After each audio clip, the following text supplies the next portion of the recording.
Yes, the TRAI chairman, and of course, he's been very, very involved with Aadhaar. He came here from the UIDAI. Mr. RS Sharma, thank you for talking to ET now. The Supreme Court majority verdict, it's final now. Aadhaar is constitutionally valid. If I may say so, this has been one of your babies. What's your first reaction? Look, I have come out of two long meetings, and I just come out and looking at the television screens to see that the Honorable Supreme Court has held Aadhaar to be constitutionally valid, and obviously I feel very happy about it. I'll not be able to say more because I will have to see what the detailed judgment is and stuff like that. But obviously, as a person who has been sort of involved in the since the beginning in the Aadhaar project, UID project, I feel very happy that this project, with the objectives for which it was started, to provide unique identity and inclusive identity, that project has been upheld by the Honorable Supreme Court.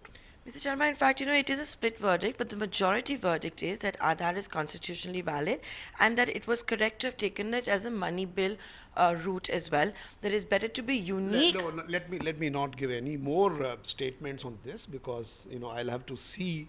As I said, I've just come out of the meeting and I'll just take one point from you, sir. That is that private companies cannot take Aadhaar. Bank accounts has been set aside, and for income tax returns, which is very important for black money attack. No, as I said, I'm not going to give any detailed views. And who am I to give the views when the Honorable You're a torchbearer of Aadhaar. That's fine. I mean, I feel personally, I feel very happy with the judgment, but then I'll have to study the details of the judgment. So, without getting into that, if Aadhaar is also being constitutionally valid, would it be correct to also assume that Supreme Court also has given a big yes for when it comes to data protection? No, I think just now I was looking at it that the Honorable Supreme Court has emphasized on the need for having a very early data protection law in the country, and I think that's important. The data protection law is very, very important for the country. So that's I think the Honorable Supreme Court has also said the same thing. And you would have to play a very important role in that as well. And are we working towards that? We have seen one committee report, for instance. No, I think the TRAI is not working on that. Obviously, the Justice Sri Krishna committee has given its report, and they have also given a template for the data protection bill. TRAI, on its part, had actually conducted a consultation on the issue of data protection, privacy, and ownership in the telecom space. That recommendations which we have given to the government basically did not speak about the general recommendations.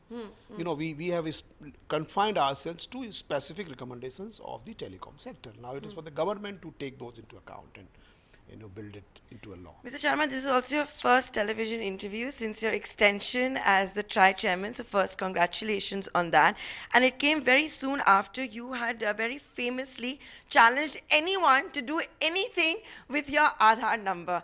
What are the lessons you may have learned from that? Please do not drag me into any controversy. I just said that I'm looking at the judgment, I'm looking at the television, and I'm very happy about it. And let's limit it. Okay, my final question: telecom policy. So today the cabinet is expected to be taking that up. How is this going to be a game changer for the telecom sector?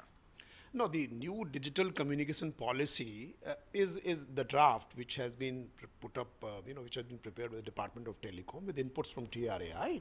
That's actually, very, very, in some sense, path-breaking in many respects. And therefore, if it is approved by the government, I think the subsequent actions which TRAI will be required to take, we will take. What could those be like? They would include spectrum liberalization, optimum pricing? There are many, components. If you see the draft of the digital communication policy, of course, it is to be approved by the government. But once you see that, then you realize that there are many areas in which we will have to work on. And India won't miss the 5G bus? Certainly not. Thank you, Mr. Sharma.